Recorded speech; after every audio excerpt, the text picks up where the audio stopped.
Soudain, des petits craquements intriguent Léo. Il sort juste sa tête pour observer qui fait crac-crac juste à côté. « Oh, un petit écureuil !»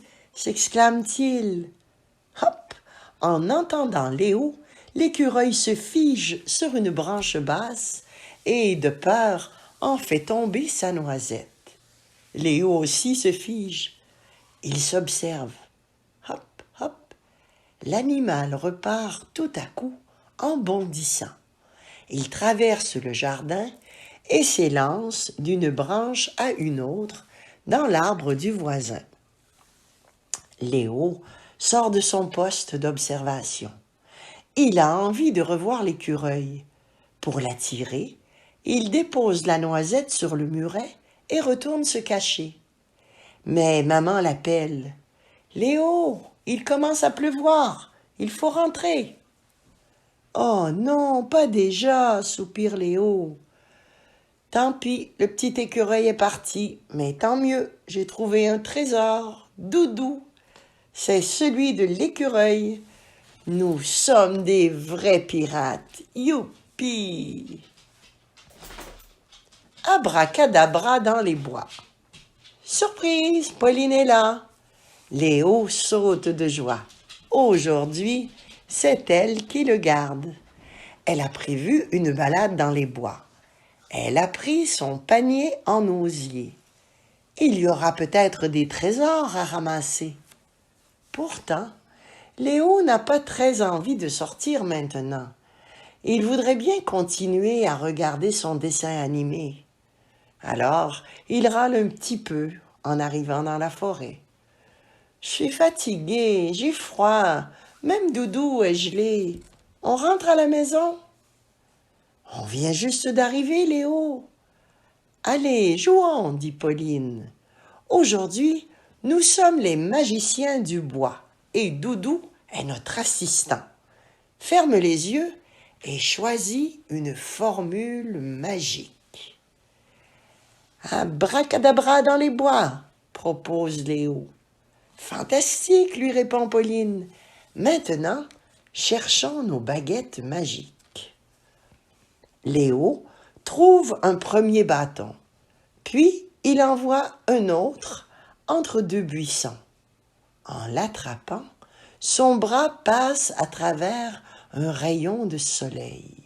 « Pauline, viens voir, le soleil me réchauffe, Doudou aussi devient tout chaud. »« Ah, tu sais, le soleil est un peu magicien, il donne aux fraises vertes leur couleur rouge.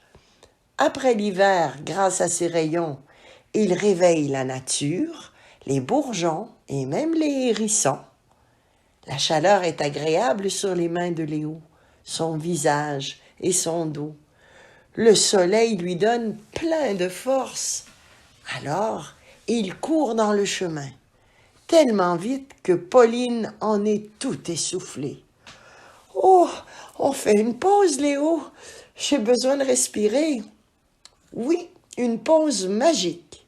Attention, abracadabra, je t'envoie du bonheur. »« Oh, merci Léo, ça fonctionne. Sens le petit vent qui souffle sur nous. Quand tu respires, ce bonheur entre par ton nez et sort par ta bouche. Et quelles bonnes odeurs de forêt! Les feuilles, l'écorce des arbres, la mousse. À mon tour de faire de la magie. Abracadabra, ferme tes yeux, puis deviens un arbre. Mes bras deviennent de longues branches, rigole Léo en s'étirant. Ne t'inquiète pas, Doudou, tu es bien accroché. Pauline imite les gestes de Léo. Imagine maintenant que tes pieds te tiennent fort par terre, comme les racines d'un grand chêne. Oh, je suis fort comme un gigantesque arbre magique. Est-ce que l'arbre magique a un petit creux? Car, abracadabra, voici un goûter 100% végétal. Des mûres! Elles sont bonnes, elles me rappellent la confiture des gaufres de papy. Alors, Léo, on est mieux ici ou devant la télévision? Ici, tous les trois avec Doudou, dans la nature. Est-ce que l'on peut rapporter des mûres à maman et papa? Et aussi des pommes de pin, des glands et des feuilles? Pauline et Léo poursuivent leur promenade en remplissant le panier de souvenirs. Léo a un dernier tour de magie à faire avant de rentrer. Il emprunte le crayon de Pauline. « S'il te plaît, ferme les yeux. Doudou, tu es prêt à m'aider? Abracadabra, du bonheur pour toi. Ah, merci Léo et Doudou. À bientôt les bois, on reviendra. » Tout doux après la pluie. Il a plu toute la journée. Quelques gouttes par-ci ou grosses averses par-là. C'est le moment, annonce papa. Enfilons nos bottes et nos manteaux. Alors, où est-il? Demande Léo, une fois dehors. Un peu de patience. Léo saute dans les flaques d'eau. Ça éclabousse partout, c'est rigolo. Tout doux, Léo, tu n'es pas le seul à te promener après la pluie. Léo regarde autour de lui. Il n'y a pas d'autres enfants, ni de parents. Regarde plus bas, lui sourit papa. Oh, un escargot! Il avance si lentement. Moi, j'ai envie d'aller vite. L'escargot prend son temps, Léo. Il profite des bienfaits de la pluie. Mais où est-il? Je veux le voir, demande Léo à nouveau, tout excité. Il faut attendre que les nuages s'en aillent, petit à petit, que le soleil réapparaisse. Oh, une grosse limace arrive aussi tout doucement. Elle retrouve peut-être sa copine escargot à la piscine, s'imagine Léo. Peu à peu, Léo se calme, tout concentré sur ses petites bêtes. Il observe la nature décorée par la pluie. Les fleurs et les feuilles sont couvertes de perles d'eau. Une toile d'araignée aussi, qui ressemble à un labyrinthe parsemé de billes. « Ah, le monstre !» hurle Léo. « Tout doux, Léo, la petite araignée ne va pas te sauter dessus. Tu peux la regarder, elle ne te fera pas de mal. » Léo serre Doudou contre lui pour se rassurer. Doudou est bien là, à l'abri dans sa poche. L'araignée ne pourra pas l'attraper. « Oh oui, en vrai, elle est si petite. Elle a peut-être eu peur de moi. Tout doux, l'araignée, je vais chuchoter pour ne plus t'effrayer. » Dans le calme et le silence, Léo entend alors les oiseaux. Puis, il en voit un juste au-dessus de sa tête. Il l'imite en sifflant aussi. Tout le monde a l'air heureux ici. « Papa, est-ce qu'il arrive ?» murmure Léo vers le ciel. Il est encore un peu timide et il attend le bon moment pour apparaître. Léo observe ses pieds. Ses bottes sont géantes par rapport aux petites bêtes. Il marche de plus en plus lentement pour ne pas en écraser.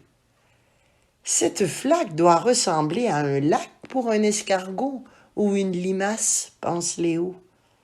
Il attrape une feuille qu'il pose sur l'eau.